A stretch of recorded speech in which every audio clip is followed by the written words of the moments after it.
Welcome to Storytime. Today we'll be reading Denslow's Three Bears, adapted and illustrated by W. Denslow, and Denslow's Humpty Dumpty, adapted and illustrated by W. Denslow. A long time ago, in a cottage on the edge of a great forest, there dwelt a little girl by the name of Golden Hair. She was an orphan and lived with her grandmother, who loved her dearly.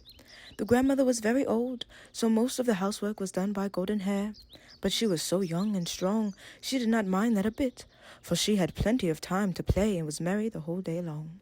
Although little Golden Hair lived far from other children, she was never lonesome, for she had many friends and playmates in the wild creatures of the wood.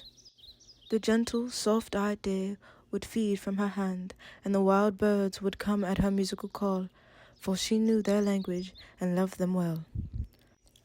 Golden Hair had never wandered far into the forest, but one day, in the early autumn time, as she was gathering bright leaves and goldenrod, she strayed farther than she knew, and came upon a lonely grey cabin under the mighty trees. A slab of wood beside the half-open door told who lived within. It read, Papa Bear, Mama Bear, and the Tiny Bear. "So this is where the Jolly Bears live?" said Golden Hair as she knocked upon the door. "I want to meet them." No one answered came to her knocking, so she pushed the door wide open and walked in. It was a most disorderly house, but a bright fire burned on the hearth over which hung a big black kettle of bubbling soup, which on the table, nearby, were 3 yellow bowls of different sizes. "A big bowl for Papa Bear, a medium-sized bowl for Mama Bear, and a little bowl for Tiny Bear," said Golden Hair. "That soup smells good," she went to say. "But my, what an untidy house. I'll put the place in rights while I'm waiting for the bears to come home."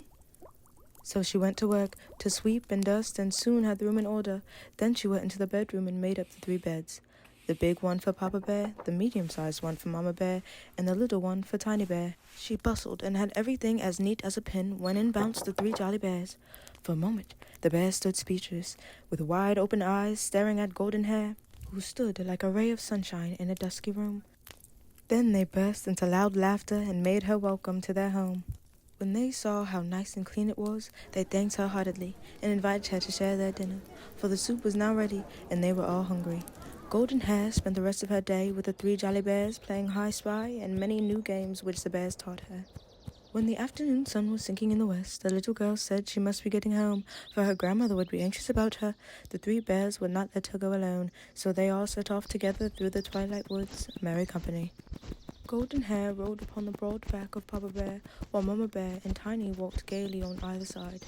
In this way, before night had fallen, they came clear of the wood and up to the home of Golden Hair.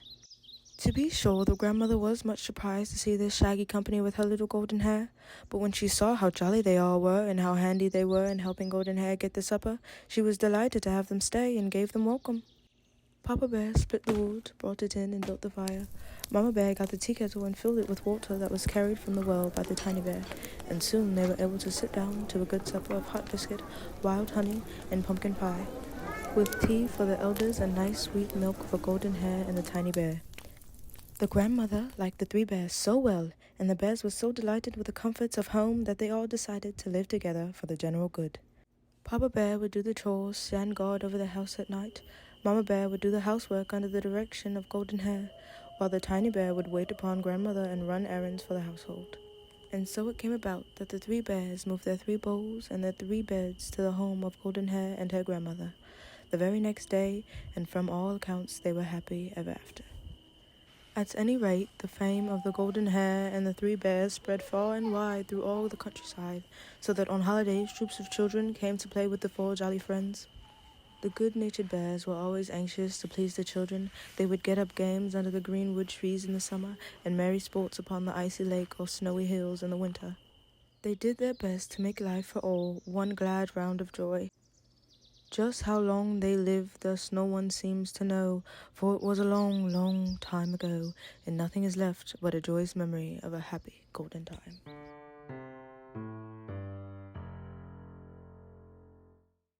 Humpty Dumpty was a smooth, round little chap, with a winning smile and a great golden heart in his broad breast. Only one thing troubled Humpty, and that was that he might fall and crack his thin white skin. He wished to be hard all the way through, for he felt his heart wobble when he walked or ran, so off he went to the Black Hen for advice. This hen was kind and wise, so she was just the one for him to go to with his trouble. "Your father, old Humpty," said the hen, "was very foolish and would take warning from no one. You know what the poet said of him. Humpty Dumpty sat on a wall. Humpty Dumpty had a great fall. All the king's horses and all the king's men cannot put Humpty Dumpty back together again.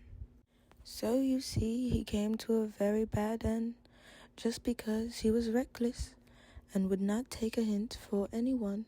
He was much worse than a scrambled egg. The king, his horses, and his men did all they could for him, but his case was hopeless." And the hen shook her head sadly.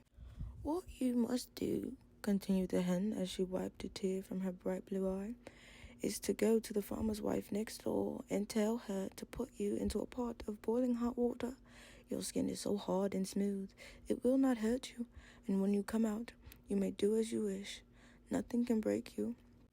So Humpty rolled in next door and told the farmer's wife that he wanted to be put into boiling hot water, as he was too brittle to be of use to himself or anyone else. "Indeed you shall," said the farmer's wife. "What is more, I shall wrap you in a piece of spotted calico, so that you will have a nice colored dress. You will come out looking as bright as an Easter egg." So she tied him up in a gay new rag and dropped him into the copper kettle of boiling water that was on the hearth.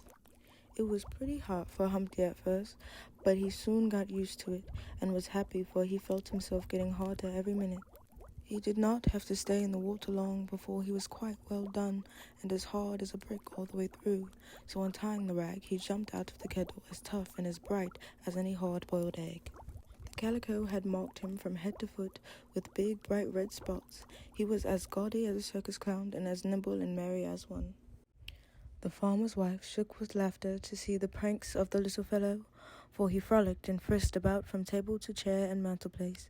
He would fall from the shelf to the floor, just to show how hard he was, and after thanking the good woman most politely for the service she had done for him, he walked out into the sunshine onto the clothesline like a rope dancer to see the wide, wide world. Of the travels of Humpty Dumpty, much could be said. He went east, west, north, and south.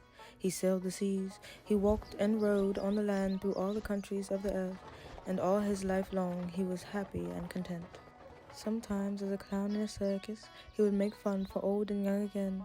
As a wandering minstrel, he twanged the strings of his banjo and sang a merry song, and so on through all his travels. He would lighten the cares of others and make them forget their sorrows and fill every heart with joy. But wherever he went, in sunshine or in rain, he never forgot to sing the praises of the wise black hen, nor the good, kind farmer's wife who had started him in life, hardened against sorrow, with a big heart in the right place, for the cheer and comfort of others. Thank you for listening. Subscribe if you like, and tune in next time for more story time.